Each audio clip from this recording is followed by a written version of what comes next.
கிறிஸ்துவுக்குள்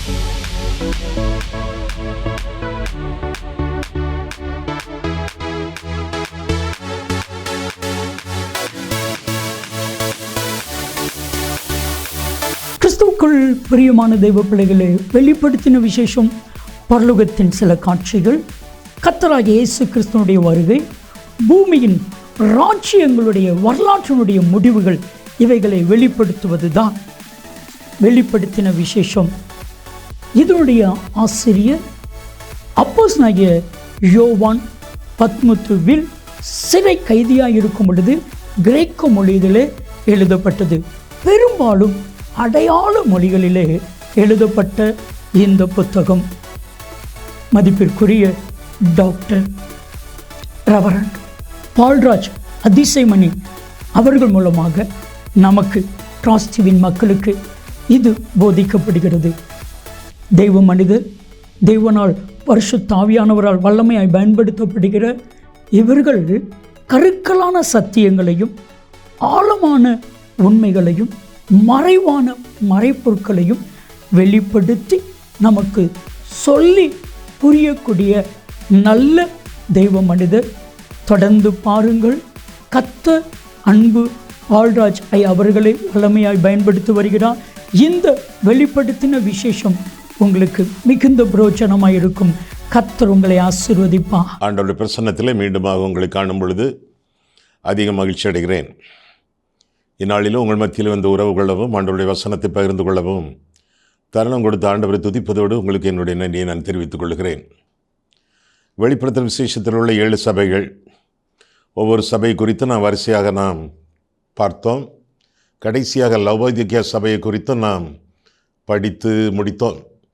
ஆனால் அந்த சபை குறித்த இன்னும் ஒரு செய்தி உங்களுக்கு ஆண்டவர் ஆயத்தம் பண்ணி வைத்திருக்கிறார். அதையும் மறவாமல் உங்கள் மத்தியிலே பகிர்ந்து கொள்ள நான் விரும்புகிறேன். லவோதிக்கேயா சபையை பற்றி ஏற்கனவே நாம் பார்த்த சில காரியங்கள். சீரேசுநாதரை குறித்து பார்த்தோம். அந்த சபைக்கு கடிதம் எழுதியவர், நிருபம் எழுதியவர் சீரேசுநாதர் ஆண்டவராகிய தெய்வம் இயேசு கிறிஸ்து என்று சொல்லி அவரை குறித்து பார்க்கிறோம். அவர் உண்மையுள்ளவர், அவர் சத்தியமானவர், அவர் ஆமென் என்கிறவர், ஆதி முதலாக இருக்கிறவர் என்றெல்லாம் அவரை குறித்து நாம் பார்த்தோம். இந்த சபையிலே சொல்லுவதற்கு சிறப்புகள் என்று ஒன்றும் கிடையாது. ஆனால் சிறுமைகள் இருக்கின்றன.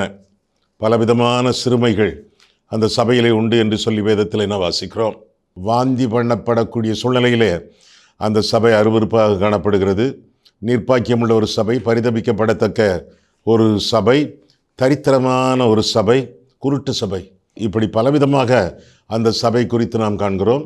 அது மட்டுமல்ல, இந்த சபை குறித்து நிர்வாணி என்ற வார்த்தை கூட வர்ணிக்கிறது. மிகுந்த மாய்மாலமுள்ள ஒரு சபை. சபைக்கு சில ஆலோசனைகளையும் பரிசுத்த ஆவியானவர் கொடுப்பதாக வேதத்தில் என்ன வாசிக்கிறோம். நெருப்பிலே புடமிட்ட பொன், அப்படிப்பட்ட பொன்னாக ஆக்கக்கூடிய அளவிலே அந்த சபையை கேட்டுக்கொள்வதாக நான் வேதத்திலே வாசிக்கிறோம். வெண் வஸ்திரங்கள் உனக்கு சூட்டப்படும், நீ மட்டும் ஒழுங்காக இருப்பாய் என்றால், ஆண்டவருக்கு பிரீதியாக பிரியமாக இருப்பாய் என்றால். அது மட்டுமல்ல, உன்னுடைய கண்கள் பார்வை சரியில்லை, அதனாலே தரிசனம் சரியில்லை. எனவே உன்னுடைய கண்களுக்கு கலிக்கம் போட வேண்டும். கலிக்கம்னா மருந்து போட வேண்டும் என்றும் கர்த்தர் திருவுளம் பெற்றுவதாக வேதத்திலே வாசிக்கிறோம். உன்னை நேசிக்கிறேன், எனவே உன்னை கடிந்து கொள்வேன்.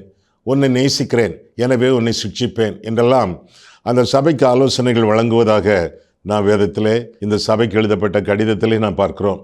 எனவே ஜாக்கிரதையாக இருந்து மறந்திரும்பு, உன்னுடைய இருதயத்தின் கதவை எனக்காக திற, நான் உட்பிரவேசிப்பேன், உன்னோடு போஜனம் பண்ணுவேன், நீ என்னோடு போஜனம் பண்ணுவா என்று சொல்லி அந்த சபைக்கு வேண்டிய ஆசீர்வாதங்களையும் தொடர்ந்து கர்த்தருடைய ஆவியானவர் கொடுப்பதாக வேதத்திலே வாசிக்கிறோம். ஜெயங்கொள்ளும் பொழுது நிச்சயமாக உனக்கு பரிசில்கள் காத்திருக்கின்றன. நான் சொல்வதையெல்லாம் கவனமாக கேள், கைக்கொள், கீழ்ப்படி என்றும் ஆண்டவர் புத்தி சொல்வதாக வேதத்தில் வாசிக்கிறோம். சீர்மிகு ஈவுகள் உனக்கு கொடுக்கப்படும் என்று சொல்லியும் ஆண்டவர் குறிப்பிடுகிறார். தொடர்ந்து உன்னை நேசிப்பேன், உன்னோடு போஜனம் பண்ணுவேன், உனக்கு வேண்டிய பரிகாரங்களை நான் அள்ளித் தருவேன், என்னோடு கூட நீ சிங்காசனத்தில் இருக்கும்படி நான் செய்வேன். மற்ற சபைகளுக்கு ஆண்டவர் அப்படி சொல்லவில்லையே, இந்த சபைக்கு மட்டும் என்னோடு நீ சிங்காசனத்திலே இருக்கும்படி செய்வேன் என்று சொல்லி சீரிழந்த ஒரு சபைக்கு சீரும் சிறப்பும் பெருகக்கூடிய அளவிலே ஆண்டவர் புத்தி சொல்வதாக வேதத்திலே வாசிக்கிறோம். இதெல்லாம் கடந்த நாளிலே நாம் கற்றுக்கொண்ட செய்திகள். இன்றைய நாளிலே இந்த செய்தியை நாம் தொடர்ந்து பார்க்க இருக்கிறோம். சீரிழந்த ஒரு சபை லவோதிக்கேயா சபை. அது சீரும் சிறப்புமாக விளங்குவதற்கு சில காரணிகளை ஆவியானவர் போதித்து எப்படி இந்த சபை சீரும் சிறப்புமாக விளங்க வேண்டும் என்பதற்குரிய சில ஆதாரமான காரணிகளை ஆண்டவர் கற்றுக் கொடுப்பதாக பார்க்கிறோம். சீரிழந்த சபை, பலவிதமான இழப்புகள் இந்த சபையிலே இருப்பதாக நாம் வேதத்திலே வாசிக்கிறோம். பலவிதமான இழப்புகள். என்னென்ன இழப்புகள் என்று பார்க்கும் பொழுது, வெளிப்படுத்தின விசேஷம் 1ஆம் அதிகாரம் எடுங்கள். வெளிப்படுத்தின விசேஷம் 1ஆம் அதிகாரம் 14 முதல். லவோதிக்கேயா சபையின் தூதனுக்கு நீ எழுத வேண்டியது என்னவெனில், உண்மையும் சத்தியமும் உள்ள சாட்சியும் தேவனுடைய சிருஷ்டிக்கு ஆதியமாக இருக்கிற ஆமென் என்பவர் சொல்லுகிறதாவது, உன் கிரியைகளை அறிந்திருக்கிறேன். நீ குளிரும் அல்ல அனலும் அல்ல. நீ குளிராயாவது அனலாயாவது இருந்தால் நலமாக இருக்கும். நீ குளிர் அல்ல, நீ அனலும் அல்ல. குளிர் அப்படின்னா சாவு, அனல் என்றால் ஜீவன். குளிருமின்றி அனலுமின்றி வெதுவெதுப்பாக இருப்பதினாலே உன்னை என் வாயினின்று வாந்தி பண்ணி போடுவேன் என்று சொல்லி ஆண்டவர் திருவுளம் பெற்றுவதாக வேதத்திலே வாசிக்கிறோம். ஆக முதலாவதாக இந்த சபை இழந்த இழப்பு அனல். அனல், அனலோடு ஜீவிக்கக்கூடிய ஒரு ஜீவியம், அதை இந்த சபை இழந்து போனது என்று சொல்லி வேதத்திலே வாசிக்கிறோம். வெதுவெதுப்பாக மாறியது. எனவே வாயினின்று வாந்தி பண்ணி போடத்தக்க நிலைமையிலே அது இருப்பதாக நாம் வேதத்திலே வாசிக்கிறோம். ஆக இந்த சபை என்ன செய்ய வேண்டும்? மீண்டும் அங்கு அனல் மூட்டப்பட வேண்டும் என்பதைத்தான் நாம் புரிந்து கொள்ளலாம். இந்த அனல் மூட்டும் காரியத்தை குறித்து பவுல் தீமோத்தேயுக்கு எழுதும் பொழுது 2 தீமோத்தேயு 1ஆம் அதிகாரத்திலே நான் வாசிக்கிறோம். 2 தீமோத்தேயு 1ஆம் அதிகாரம் 6ஆம் வசனம். இது நிமித்தமாக நான் உன்மேல் என் கைகளை வைத்ததினால் உனக்கு உண்டான தேவ வரத்தை நீ அனல் மூட்டி எழுப்பி விடும்படி உனக்கு நினைப்பூட்டுகிறேன். உன்மேல் கைகளை வைத்தேன், தேவ வரம் உனக்கு கிட்டியது, அதை அனல் மூட்டி எழுப்பு. ஆமாம், இந்த தேவ வரம் அனல் மூட்டி எழுப்புது அப்படின்னா பரிசுத்தாவியானவரோ? பரிசுத்தாவியானவர் தேவனுடைய சிங்காசனத்தில் வீற்றிருக்கிறார். பிதா, குமாரன், பரிசுத்தாவியானவர் 3 பேருமே பரலோகத்தின் சிங்காசனத்தில் உட்கார்ந்திருப்பதாக, வீற்றிருப்பதாக நாம் வேதத்திலே வாசிக்கிறோம். வெளிப்படுத்தின விசேஷம் 22ஆம் அதிகாரம் 1ஆம் வசனத்திலே ஆண்டவரை யாரும் எழுப்பி விட முடியாது, அவரை எழும்புவார். அவரை எழும்பி பிரகாசிப்பார், நம்மை எழுப்பி பிரகாசிக்க பண்ணுவார். பரிசுத்தாவியானவர் தெய்வம், ஆண்டவர், கடவுள், தேவன், திரித்துவ தேவத்துவத்தின் 3ஆம் ஆழ்த்தத்துவம், தேற்றரவாளன். அவரை எழுப்பி அப்படி எண்ணி பார்க்கக்கூடாது. கைகளை வைக்கும் பொழுது கிடைக்கப்பட்டது என்னவென்றால் ஆண்டவருக்கு அர்ப்பணம். ஒரு காலத்திலே ஆண்டவருக்கு நாம் அர்ப்பணம் செய்தோம், ஆண்டவருக்கு தத்தம் செய்தோம், ஆண்டவருக்கு ஒப்பு கொடுத்தோம். அந்த ஒப்பு கொடுத்தலை நீ இழந்து போனாய், மீண்டும் அதை எழுப்பிவிடு என்று சொல்லி பவுல் புத்தி சொல்வதாக வேதத்திலே வாசிக்கிறோம். மீண்டும் அனல் மூட்டி கட்டை எரிந்து கொண்டிருக்கிறது. நல்ல அனல், ஆனால் கொஞ்ச நேரத்தில் கட்டை குறுகி கொண்டே இருக்கிறது. அனல் பற்றி எரிந்ததுனாலே அந்த கட்டை எரிந்து சாம்பலாக மாறிக்கொண்டிருக்கிறது, கருப்பாக மாறிக்கொண்டிருக்கிறது, வெளிச்சம் குறைந்து கொண்டிருக்கிறது. அனல் மூட்டி எழுப்பு அப்படின்னு என்ன அர்த்தம்? 2 காரியங்கள் இங்கே செய்யப்பட வேண்டும். ஒன்று, அந்த எரிபொருள் சரியாக இருக்க வேண்டும். 2, சாம்பல் விழுந்து கொண்டே இருக்கிறதே, அதையெல்லாம் தூரந்தள்ள வேண்டும். எரிபொருள் ஆண்டவராகிய தேவனுடைய வசனம், சாம்பல் அடிக்கடி நாம் செய்யக்கூடிய பாவம். முதலாவதாக வசனத்தில் ஜாக்கிரதையாக இருக்க வேண்டும். வசனத்தை வாஞ்சித்து வாசித்து கீழ்ப்படிந்து கைக்கொண்டு கர்த்தருக்கு மகிமையாக கனி கொடுக்கும் ஜீவியத்தில் உற்சாகமாக இருக்க வேண்டும். 2வதாக அவ்வப்போது நம்முடைய வாழ்க்கையில் பாவங்கள் வருமே. Committing sin is a possibility but not a necessity. பாவம் செய்கிறது சாத்தியம், அவசியம் அல்ல. பாவங்கள் அப்பப்போ வந்துக்கிட்டே இருக்கும். நமக்கு பாவம் இல்லை என்போமானால் நம்மை நாமே வஞ்சிக்கிறவர்களாக இருப்போம். சத்தியம் நமக்குள் இராது. நம்முடைய பாவங்களை நாம் அறிக்கையிட்டால் பாவங்களை நமக்கு மன்னித்து எல்லா அநியாயத்தையும் நீக்கி நம்மை சுத்திகரிப்பதற்கு அவர் உண்மையும் நீதியும் உள்ளவராக இருக்கிறார் என்றெல்லாம் நாம் வேதத்தில் வாசிக்கிறோம். 1 யோவான் 1ஆம் அதிகாரம் 7 முதல் இறுதி வரை அப்படியாக நான் வாசிக்கிறோம். அனல் மூட்டி எழுப்பு அப்படின்னு என்ன அர்த்தம்? வசனத்தில் கருத்தாக இருந்து கற்றுக்கொண்டு கடைபிடி முதலாவதாக. 2வதாக அவ்வப்போது வாழ்க்கையில் விளங்கக்கூடிய பாவங்களை அறிக்கை செய். ஒரு தடவை உயிர்த்தெழுந்த ஆண்டவர் எம்மாவு ஊருக்கு சென்று கொண்டிருந்த 2 சீஷர்களோடு அவர் கலந்து கொள்கிறார். 3 நடந்து செல்கிறார்கள். கூட வருவது இயேசு கிறிஸ்து என்று அவர்களுக்கு தெரியாது. ஆனால் அவர்கள் ஊருக்கு வந்த பிறகு, தங்களை வீட்டுக்குள்ளே பிரவேசித்த பிறகு, அவர் ஒரு சிம்பிளாக ஒரு கம்யூனியன் சர்வீஸ் அவர்களுக்கு நடத்தும் பொழுது வழி வழியாக அவர் தேவனுடைய வசனங்களை அவர்களுக்கு பிட்டு கொடுத்த பொழுது அதையெல்லாம் யோசித்து கொண்டே வருகிறார்களா? இப்பொழுது இந்த ராப்போஜனம் முடிந்த உடனே அவர்கள் கண்களுக்கு மறைவானார்.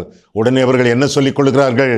வழி வழியாக வரும் பொழுது அவர் வேத வாக்கியங்களை எல்லாம் நமக்கு விளக்கி காட்டிய பொழுது நம்முடைய இருதயங்கள் நமக்குள்ளே கொழுந்து விட்டு எரியவில்லையா என்று பேசிக்கொண்டார்களே.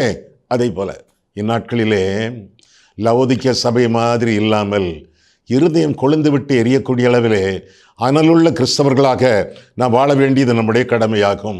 இப்பொழுது சொன்ன சம்பவம் லூக்கா 24 அதிகாரத்திலே காணப்படுகிறது.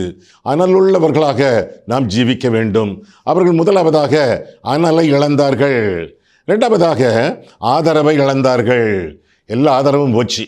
எப்படி? 17ஆம் வசனம் பாருங்கள். நீ நிர்பாக்கியம் உள்ளவன், பரிதபிக்கப்படத்தக்கவன், தரித்திரன் என்றெல்லாம் அங்கு சொல்லப்பட்டிருப்பதாக பார்க்கிறோம்.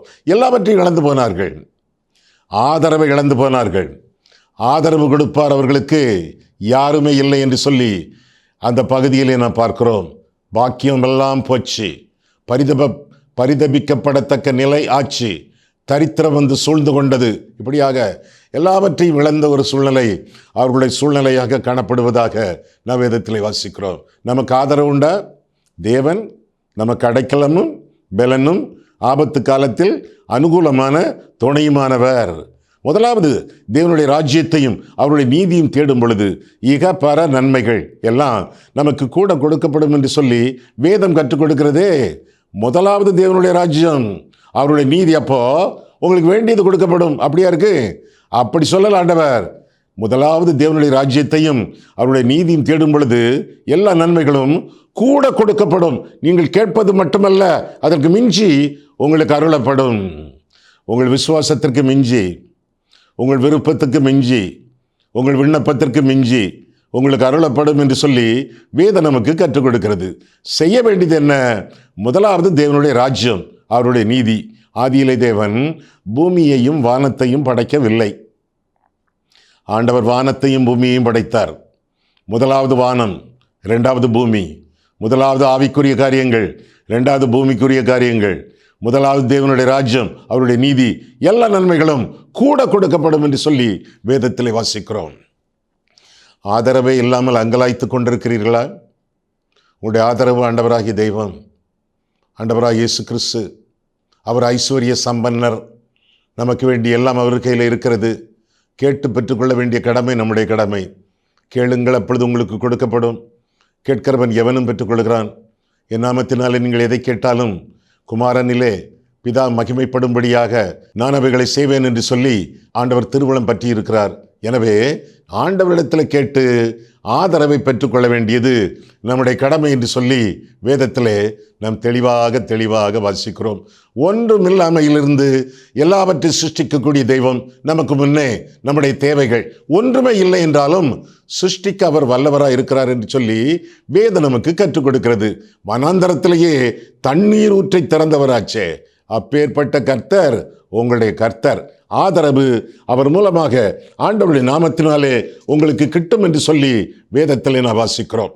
ஆக முதலாவதாக அவர்களை குறித்து பார்க்கும் பொழுது அனலை இழந்தார்கள், இரண்டாவதாக ஆதரவை இழந்தார்கள், மூன்றாவதாக ஆடைகளை இழந்தார்கள். ஆடைகளெல்லாம் போச்சுன்னா என்ன ஆச்சு தெரியுமா? என்ன வார்த்தை சொல்லப்பட்டிருக்கிறது? வெளிப்படுத்தின விசேஷம் 3ஆம் அதிகாரத்திலே அதே 17ஆம் வசனம். நீ நிர்பாக்கியம் உள்ளவன், பரிதபிக்கப்படத்தக்கவன், தரித்திரன், குருடன், நிர்வாணி என்றெல்லாம் பார்க்கிறோமே. ஆடைகளை இழந்த நிர்வாணி என்று சொல்லி பார்க்கிறோம். ஆடைகளை இழந்தால் அம்மனம். ஆட்கள் பார்க்க மாட்டார்கள், பார்த்து ரசிக்க மாட்டார்கள், விரும்ப மாட்டார்கள், தூரந்தள்ளுவார்கள், ஓரங்கட்டுவார்கள், தூரப்போய் என்று விரட்டுவார்கள், கற்களால் கூட எரியப்படலாம். நிர்வாணி, ஆடைகளை இழந்தவர்கள். அப்பேற்பட்டவர்களுக்கு ஆடைகளை கொடுக்க ஆயத்தமாக இருக்கிறார் ஆண்டவராக இயேசு கிறிஸ்து. ஏதேன் தோட்டத்தில் அதுதானே நடந்தது. நிர்வாணிகளாக 2 பேர், அவர்களுக்கு ஆண்டவர் தோலாடையை உண்டு பண்ணினாரே. அதற்கு முன்பு அவர்கள் தங்களுடைய மானத்தை மறைத்துக்கொள்ள, தங்களுடைய அவமானத்தை மறைத்துக்கொள்ள அவர்கள் அத்தி இலைகளை தைத்து ஆடைகளாக அணிந்து கொண்டார்கள். அது சரிப்பட்டு வராது, சீக்கிரத்தில் கிழிந்து போகும் அல்லது காய்ந்து போகும். எனவே மிருகத்தை கொன்று ஆண்டவர் தோலாடை உண்டு பண்ணி அவர்களுக்கு ரட்சிப்பின் வஸ்திரமாக தரிப்பித்தார் என்று சொல்லி வேதம் நமக்கு கற்றுக் கொடுக்கிறது. ஆடைகளை உண்டு பண்ணக்கூடிய ஆண்டவர். ரட்சிப்பின் வஸ்திரம், நீதியின் வஸ்திரம், மகிமையின் வஸ்திரம், வெண் வஸ்திரம், இதெல்லாம் நமக்கு காத்திருக்கின்றன என்று சொல்லி வேதம் நமக்கு தெளிவாக கற்றுக் கொடுக்கிறது. நிர்பாக்கியம் உள்ளவன், பரிதபிக்கப்படத்தக்கவன், தரித்திரன், குருடன் என்றெல்லாம் நாம் வாசிக்கிறோமே. குருடன், ஏற்கனவே குருடன் என்ற வார்த்தைக்குரிய பதத்தை, அர்த்தங்களை குறித்து கடந்த தடவை நாம் சிந்தித்தோம். மீண்டும் ஒரு தடவை சொல்லுகிறேனே, குருடன். யார் குருடன்? மனம் திரும்பாத மனிதர்கள் குருடர்கள். இரண்டாவது, மற்றவர்களை சார்ந்து ஜீவிக்கிறவர்கள் குருடர்கள். மூன்றாவதாக, மன கசப்போடு, மனதிலே பகையோடு வாழக்கூடியவர்கள் குருடர்கள். தன் சகோதரனை பகைக்கிற எவனும் இருளிலே இருந்து இருளிலே நடக்கிறான். இருளானது அவனுடைய கண்களை குருடாக்கினபடியால் தான் போகிற இடம் இன்னதென்று அறியாதிருக்கிறார் என்று சொல்லி 1 யோவான் 2ஆம் அதிகாரம் 11ஆம் வசனத்திலே நான் வாசிக்கிறோம். உன் கண் பார்வை தெளிவாக காணப்பட வேண்டும் என்றால் கலிக்கம் தேவை. உன் கண்களுக்கு கலிக்கம் தேவை, நான் தருகிறேன் என்று ஆண்டவர் திருவுளம் பெற்றுவதாக தொடர் வசனங்களிலே நான் பார்க்கிறோம். கலிக்கம்னா மருந்து. உன் கண் பார்வை தெளிவாக இருக்க வேண்டும் என்று சொல்லி அந்த பார்வைக்கேற்ற நிவாரணத்தை ஆண்டவர் வகுத்து கொடுப்பதாக இந்த பகுதியிலே நாம் தெளிவாக வாசிக்கிறோம். பார்வை, சிலருக்கு பார்வை இருக்கிறது, சிலருக்கு தரிசனம் இல்லை. They are able to see, but they don't have any vision. விஷன்னா என்னது, தரிசனம்னா என்னது? 2 அர்த்தம். ஒன்று காட்சி, இன்னொன்று சாட்சி. காட்சின்னா பார்வை இழந்தவர்கள் பார்க்க வேண்டும், காட்சிகளை காண வேண்டும், இது தரிசனம். இன்னொன்று ஊழிய தரிசனம், பரம தரிசனம், ஆத்துமாதாயம், ஆண்டவருடைய ராஜ்யம், அது சம்பந்தப்பட்ட பார்வைகள், ஆன்மீக பார்வைகள், ஆவிக்குரிய பார்வைகள் இந்த சபைக்கு இல்லையே. கண்கள் குருடு. அது மட்டுமல்ல, ஆவிக்குரிய தரிசனமோ அருட்பணியின் தரிசனமோ அவர்களிடத்தில் இல்லை. அருட்பணியின் தரிசனம் அப்போஸ்தலர் 1:8 வாசிக்கிறோம். பரிசுத்த ஆவி உங்களிடத்தில் வரும் பொழுது பலனடைந்து எருசலேம், யூதேயா, சமாரியா, பூமியின் எல்லா இடங்களிலும் எனக்கு சாட்சிகளாக இருப்பீர்கள். அந்த வார்த்தையை தான் சொன்னேன். தரிசனம்னா முதல் அர்த்தம் காட்சி, 2வது அர்த்தம் சாட்சி. ஆண்டவருக்கு சாட்சிகளாக இருக்கக்கூடியவர்கள், சுவிசேஷ ஊழியம் செய்கிறவர்கள், அருட்பணிகளிலே கலந்து கொள்கிறவர்கள், ஆத்தும ஆதாயம் பண்ணுகிறவர்கள் ஆண்டவருடைய சாட்சிகளாக ஜீவிக்கிறார்கள் என்று சொல்லி வேதம் நமக்கு கற்றுக் கொடுக்கிறது. இந்த சாட்சியின் ஜீவியம் இல்லை என்றால், இந்த ஆவிக்குரிய பார்வை இல்லை என்றால், இந்த ஆவிக்குரிய தரிசனம் இல்லை என்றால் நிச்சயமாக நாமும் குருட்டாட்டம் உள்ளவர்களாகத்தான் இந்த உலகத்திலே வாழ்ந்து கொண்டிருக்கிறோம். ஏசாயா 6ஆம் அதிகாரத்திலே நாம் பார்க்கும் பொழுது பொதுவாக சொல்வோம், இது ஏசாயாவின் தரிசனம் என்று சொல்வோம். அப்படியா? ஏசாயாவின் தரிசனம். தரிசனம் என்று சொல்வதை விட தரிசனங்கள் என்று சொல்லலாம். ஏசாயாவின் தரிசனங்கள், 3 விதமான தரிசனங்கள் அந்த ஏசாயா 6ஆம் அதிகாரத்திலே. முதலாவதாக உன்னத தரிசனம். உன்னதத்திலே தேவனுடைய சிங்காசனத்திலே வீற்றிருக்கும் கர்த்தரை அவன் தரிசிக்கிறான். உன்னத தரிசனம். உன்னத தரிசனம் இருக்கும் என்றால் 2வது தரிசனம் உள்ளான தரிசனம். ஆண்டவரை தரிசித்தவன் தன் அகத்தை தரிசிக்கிறான், தன் உள்ளத்தை தரிசிக்கிறான். ஐயோ அதமானேன், நான் அசுத்த உதடுகளுள்ள மனுஷன், நான் அசுத்த உதடுகளுள்ள ஜனங்களின் நடுவிலே வாசம் பண்ணுகிறவன். சுயமாகவும் நான் அசுத்தம், சூழ்நிலையிலும் நான் அசுத்தம். அசுத்த உதடுகள் உள்ளவன், சுயமாக அசுத்த உதடுகள் உள்ள ஜனங்கள் மத்தியிலே வாசம் பண்ணுகிறவன். என்னுடைய சூழ்நிலையும் சரியில்லை என்று சொல்வதாக பார்க்கிறோம். சுயமாக நான் பாவி, சூழ்நிலையிலும் நான் பாவி, என்ன செய்வேன்?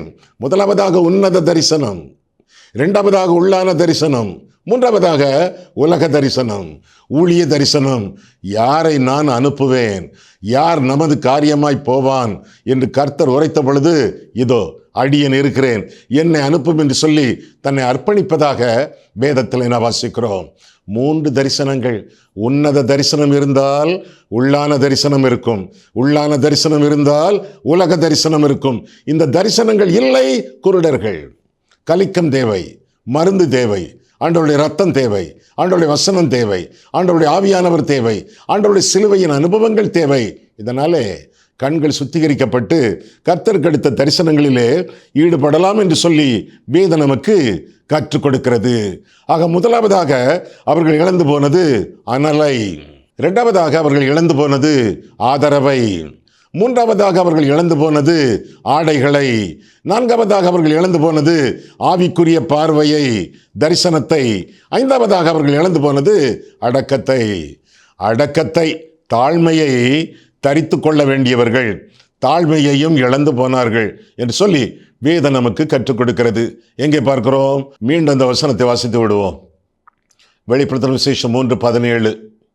நீ நிர்பாக்கியம் உள்ளவனும் பரிதபிக்கப்படத்தக்கவனும் தரித்திரனும் குருடனும் நிர்வாணியுமாய் இருக்கிறதை அறியாமல் நான் ஐஸ்வர்யவான் என்றும் திரவிய சம்பன்னன் என்றும் எனக்கு ஒரு குறைவும் இல்லை என்றும் சொல்கிறபடியால் நான் நீ ஐஸ்வர்யனாகும்படி நெருப்பிலே புடப்பட்ட பொன்னையும் உன் நிர்வாணமாகிய அவலட்சணம் தோன்றாதபடிக்கு நீ உடுத்திக் கொள்வதற்கு வெண் வஸ்திரங்களையும் என்னிடத்தில் வாங்கிக் கொள்ளவும் நீ பார்வையடைபடிக்கு உன் கண்களுக்கு கலிக்கம் போட வேண்டும் என்று உனக்கு ஆலோசனை சொல்கிறேன் என்று ஆண்டவர் ஆலோசனை சொல்வதாக வேதத்திலே வாசிக்கிறோம்.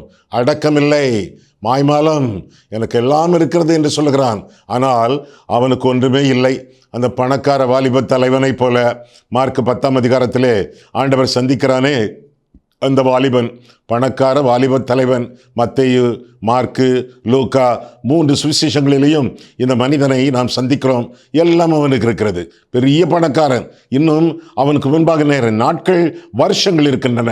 காரணம், அவன் வாலிபன். இரண்டாவதாக, தலைமை தாங்கி வழிநடத்தக்கூடிய திறமைகள் அவனிடத்தில் உண்டு. ஏனென்றால் அவன் தலைவன். ரிச் யங் ரூலர், பணக்கார வாலிப தலைவன் என்று சொல்லி அவனை குறித்து பார்க்கிறோம். எல்லாம் இருக்கிறது. போதகரே, நித்திய ஜீவனை சுதந்திரித்துக் கொள்வதற்கு நான் என்ன செய்ய வேண்டும் என்று கேட்டு வருகிறான். உலகத்தில் எல்லாம் இருக்கிறது, உன்னதத்தில் ஒன்றுமே இல்லை. இங்கே எல்லாம் இருக்கிறது, அங்கே ஒன்றுமில்லை. பணக்கார வாலிப தலைவன் ஒரு வகையிலே பரம ஏழை. எல்லாம் இருக்கிறது, ஒன்றுமில்லை. அவனை பார்த்த ஆண்டவர் சொன்னார், உனக்கு உண்டானவற்றை விற்று தரித்திரனுக்கு கொடு, சிலுவையை எடு, என்னோடு நட என்று சொன்ன பொழுது அவன் மிகுந்த ஆஸ்தி உள்ளவனாக இருந்தபடியினாலே துக்கத்தோடு திரும்பி போனான் என்று சொல்லி வேதம் நமக்கு கற்றுக் கொடுக்கிறது. துக்கத்தோடு திரும்பி போனான், ஓடி வந்தான், வாடி சென்றான் என்று சொல்லி வேதத்தில் வாசிக்கிறோம். ஒரு வகையிலே பார்த்தால் இந்த பணக்கார வாலிப தலைவன் எவ்வளவு தாழ்மையுள்ளவன். பலஸ்தீனா தெருக்கள், புழுதிகள் நிறைந்த தெருக்கள். அந்த புழுதி நிறைந்த ஒரு தெருவிலே ஒரு பணக்கார வாலிப தலைவன் முழங்கால் படியிடுவானா? இந்த மனுஷன் முழங்கால் படியிட்டான் என்று சொல்லி வேதத்தில் வாசிக்கிறோம். மிகுந்த தாழ்மை.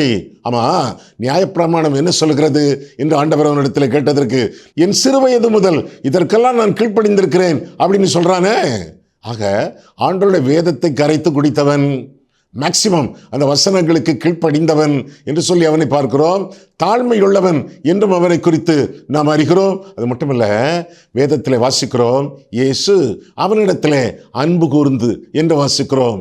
ஆக இப்பேற்பட்ட மனுஷனை நேசிக்கக்கூடிய அளவிலே ஆண்டவர் அவனிடத்திலும் அன்பு பாராட்டுவதாக நாம் வேதத்திலே வாசிக்கிறோம். ஆண்டவருடைய அன்புக்குரியவன் ஓடி வந்தான், வாடி சென்றான். குறை என்ன? மனம் திரும்பவில்லை. எல்லாவற்றையும் விட்டு இயேசு போதுமே என்று வாழக்கூடிய வாழ்க்கை அவனிடத்தில் இல்லை.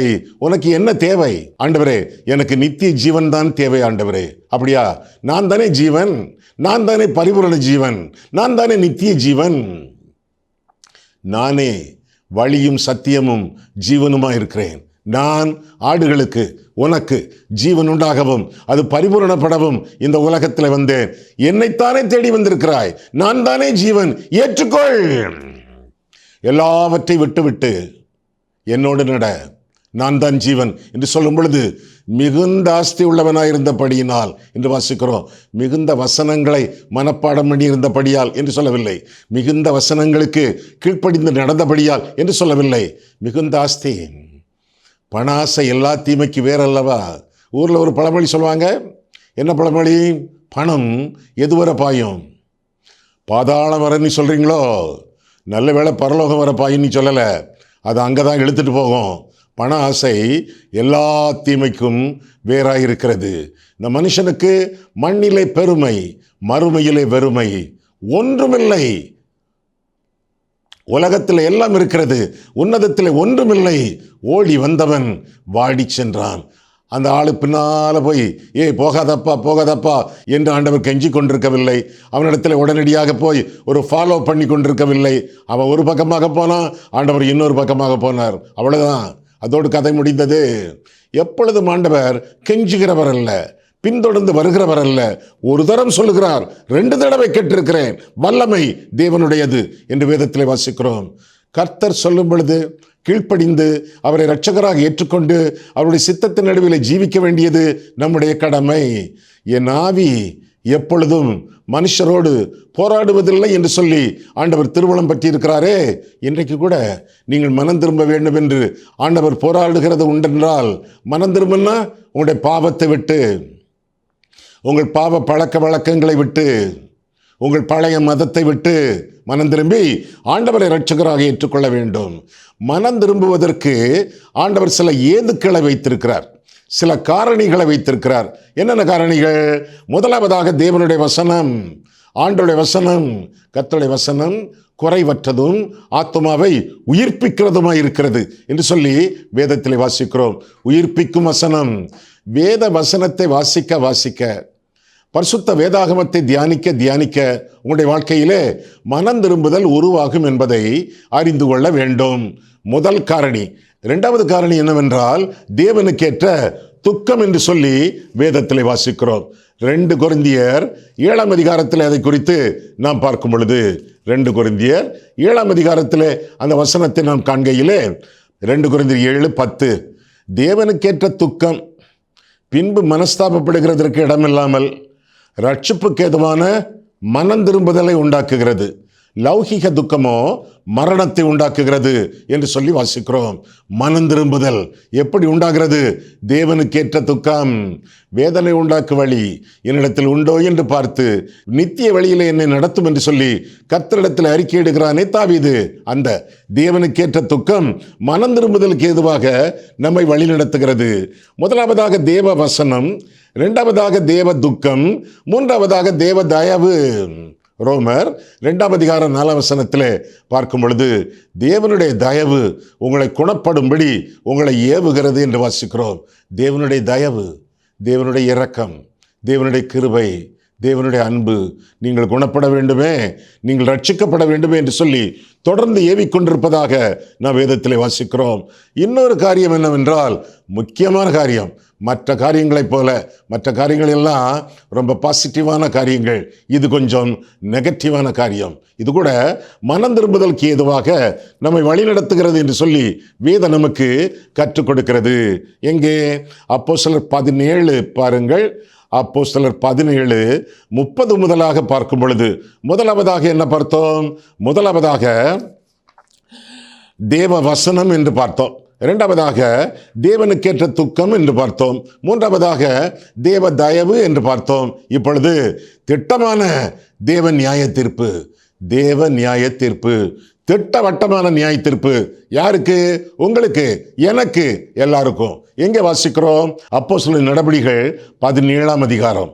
அப்போஸ்தலர் 17:30-31 பார்க்கும் பொழுது, அறியாமையுள்ள காலங்களை தேவன் காணாதவர் போல் இருந்தார், இப்பொழுதோ மனம் திரும்ப வேண்டும் என்று எங்குமுள்ள மனுஷர் எல்லாருக்கும் கட்டளை இடுகிறார். கெஞ்சி கேட்கவில்லை, கட்டளை இடுகிறார். அடுத்த வசனம், மேலும் அவர் ஒரு நாளை குறித்திருக்கிறார், அதிலே அவர் தாம் நியமித்த மனுஷனை கொண்டு, அது யாரு? ஆண்டவராகிய இயேசு கிறிஸ்து, மனுஷகுமாரன், பூலோகத்தை நீதியாய் நியாய்ந்திருப்பார். அந்த மனுஷனை மரித்தோரிலிருந்து எழுப்பினதினாலே அது நிச்சயத்தை எல்லாருக்கும் விளங்க பண்ணினார் என்றால் என்று சொல்லி வேதத்தில் என்ன வாசிக்கிறோம். ஆக நியாயத்தீர்ப்புக்கு நடுங்குங்கள் என்று சொல்லி வேதம் கற்றுக் கொடுக்கிறதே. இப்பேற்பட்ட காரணிகள் மூலமாக, முக்கியமாக 4 காரணிகள் மூலமாக மனுஷருக்கு மனம் திரும்புதலை கட்டளையிடுகிறார் தெய்வம் என்று சொல்லி வேதம் நமக்கு கற்றுக் கொடுக்கிறது. வாழ்க்கையிலே ரொம்ப இழந்து போனீர்களோ? நன்மையான காரியங்கள், உண்மையான காரியங்கள், தேவையான காரியங்கள், ஆவிக்குரிய காரியங்கள், உலக பிரகாரமான நன்மைகள் இழந்து போனீர்களோ? இழந்ததையெல்லாம் இரட்டிப்பாக பெறத்தக்கதாக ஒரு காரியம் நீங்கள் செய்ய வேண்டுமே. பாவத்திலிருந்து மனம் திரும்பி பாவங்கள் எல்லாவற்றையும் அறிக்கையிட்டு உங்களை கழுவி சுத்திகரித்து கொண்டு ஆண்டவருடைய சித்தத்தின் நடுவிலே ஜீவிக்க. ஆண்டவருடைய சித்தம்னா ஆண்டவருடைய வசனம். The word of God is the will of God. ஆண்டவருடைய சித்தத்தின் நடுவிலே ஜீவிக்கும் பொழுது இழந்து போனதை எல்லாம் இரட்டிப்பாக பெற்றுக்கொள்வீர்கள். காரணம், உங்களுடைய கர்த்தர் இழந்து போனதை தேடவும் ரட்சிக்கவும் இந்த உலகத்திலே வந்தார். 4 காரியங்கள் மறந்து விடாதிருங்கள். 1, தேவனுடைய வசனம். 2, தேவனுக்கேற்ற துக்கம். 3வதாக தேவனுடைய தயவு. 4வதாக தேவ நியாய தீர்ப்பு. இதற்கெல்லாம் அடிபணிந்து இவற்றையெல்லாம் கைக்கொண்டு ஆண்டவருக்காக வாழ வேண்டியது நம்முடைய கடமையாகும். கண்களை மூடுவோம், கர்த்தரை பார்ப்போம். அன்புள்ள ஆண்டவரே, உம்முடைய வசனங்களை ஆராயவும் எங்கள் வாழ்க்கையை ஆராயவும் உம்முடைய சந்நிதியிலே எங்களை வழிநடத்தினீர். அதற்காக நன்றி செலுத்துகிறோம் சுவாமி. பரிதாபமான ஒரு சபை, எல்லாவற்றையும் பறிகொடுத்த ஒரு சபை, லவோதிக்கேயா சபையின் காரியங்களை குறித்து நாங்கள் கற்றோம். ஆண்டவரே, எங்களுடைய வாழ்க்கையிலோ எங்களுடைய திருச்சபையிலோ இந்த மாதிரிப்பட்ட பரிதாபமான காரியங்கள் காணப்படாமல் இருக்கத்தக்கதாக எங்கள் பாவங்களிலிருந்து மனம் திரும்பி அசுத்தங்கள் எல்லாவற்றையும் களைந்து விட்டு கர்த்தரை நோக்கி நாங்கள் வாழத்தக்கதாக, ஆண்டவரை மகிமைப்படுத்தி ஆண்டவரை மகிழ்ச்சிப்படுத்தி வாழத்தக்கதாக ஆண்டவரை நீர் எங்களுக்கு அருள் செய்யும். இயேசு கிறிஸ்துவின் நாமத்தில் ஜெபிக்கிறோம் பிதாவே, ஆமேன்.